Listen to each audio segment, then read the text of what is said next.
Welcome back, America, to your Caribou Data Science channel. Uh, the last 12 hours, 12 of my fellow citizens in the U.S. have watched the COVID-19 vaccine report for the September the 5th. 7 of those were adults under 18. 5 of those were under 18. But you know what? I need your help in America. I need you to help share this report daily with your friends and family. So share a button. Click on that share button. Share it on Facebook and Twitter. You can also copy and paste a link to this video into an email or text message. We need to get the news out about the basic COVID-19 numbers in the U.S. right now and exactly what the numbers are doing. Okay, so let's begin with America again. So let's come over here. Um, what's interesting about America is what's different is for diseases like COVID-19, from the heart disease or cancer, the deaths are counted 1 year at a time. So every January 1st, the counts for cancer and heart disease are set back to zero. But as you can see with COVID-19, we're tracking cases from January 20 when the first case was reported and from February 20 when the first death reported. Why are we counting these differently for? Why don't we count them, 1 day at a time? All right? 1 year at a time. So anyway, what you can see here, this is the current year. Notice this increase in cases in, uh, in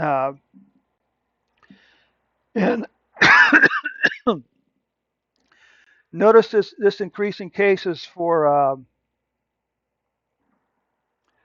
I can't talk, the increase in cases beginning in July for cases, okay? Israel and Sweden is seeing the same pattern. Now here's the question. We're over 50% full vaccination rate. Why are cases increasing? Well, they're increasing because the COVID-19 vaccine will not keep us from getting COVID-19, and it may not keep us from dying, depending on the single biggest factor still is age, okay? So anyway, what will the COVID-19 vaccine do for us? Well, it will reduce the severity of the disease and it'll reduce the chance that we'll die from COVID-19.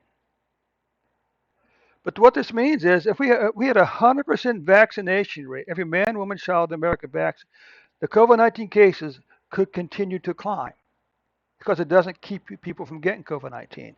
Deaths could continue to climb, hopefully at a lower rate, fewer per day, but again, you could still die from COVID-19. So the question is, should you get the vaccine? Well, if you're over age 65, absolutely.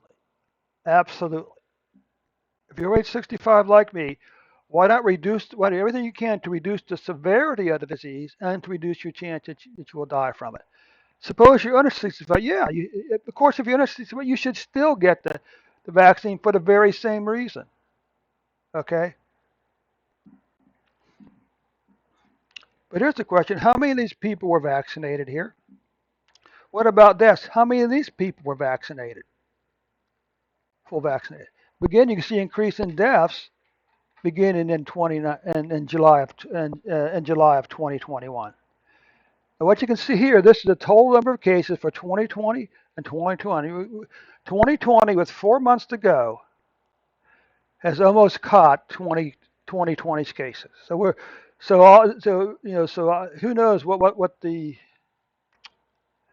numbers are going to be? Okay, who knows what the numbers are going to be? So if we're currently at 20 million cases,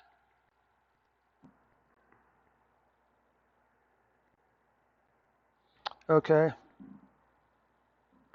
20 million cases,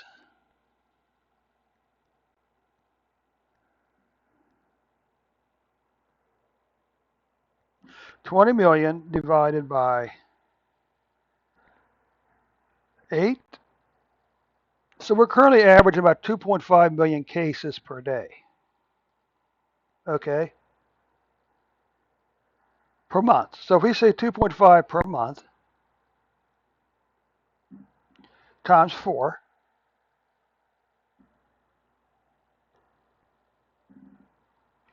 well, who knows what we're going to wind up as for cases. What about deaths? Now, to me, deaths is a little bit uh, more difficult to call because we're about 300,000 for the first 8 months of the year. So we have 4 more months to go to catch this year. I still think we have an outside chance of having fewer deaths in 2021 than we did in 2020.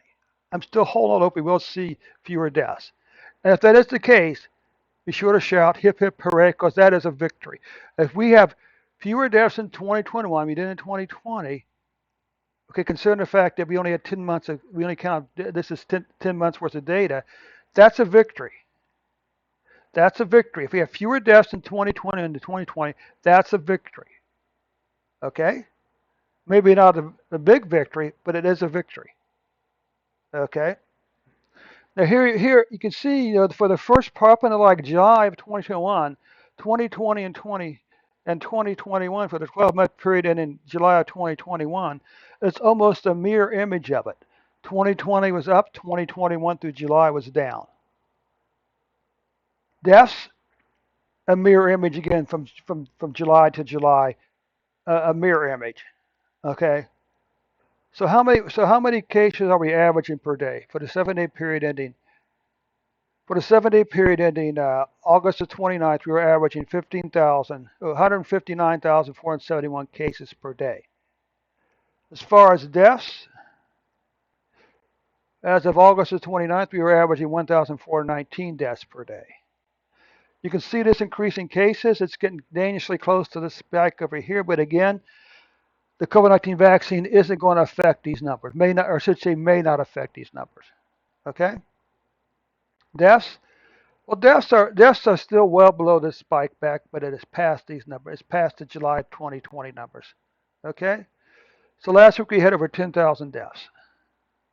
What about month? Well, August cases was the fourth most cases so far. August deaths was the 1, 2, 3, 4, 5, 6. So August deaths is maybe the sixth most deaths so far. Now, what's interesting here, this is the number of people per 100,000 in the U.S. that has COVID-19. You can see it spiked over here at about 50. But now, for some reason, this number is beginning to fall back down. That's kind of an interesting number. It means fewer people per 100,000 are being infected. Again, these numbers are very rough numbers. You don't want to put too much stock in these numbers. Just something to make us go, huh? So you can see we're still around one half. On average, we're still around one half person for every 100,000 who's died from COVID-19. So, America, that does conclude the numbers for today. Again, I'll invite you to stop back by my Twitch channel for my live R programming stream tonight at 8 o'clock. There's a link in the description to that Twitch channel. Again, we'll see you this evening at 8 o'clock. Hey, don't forget to click the share button, the subscribe button, and the like button, America. Thanks so much for your time. We'll catch you tomorrow with an updated report.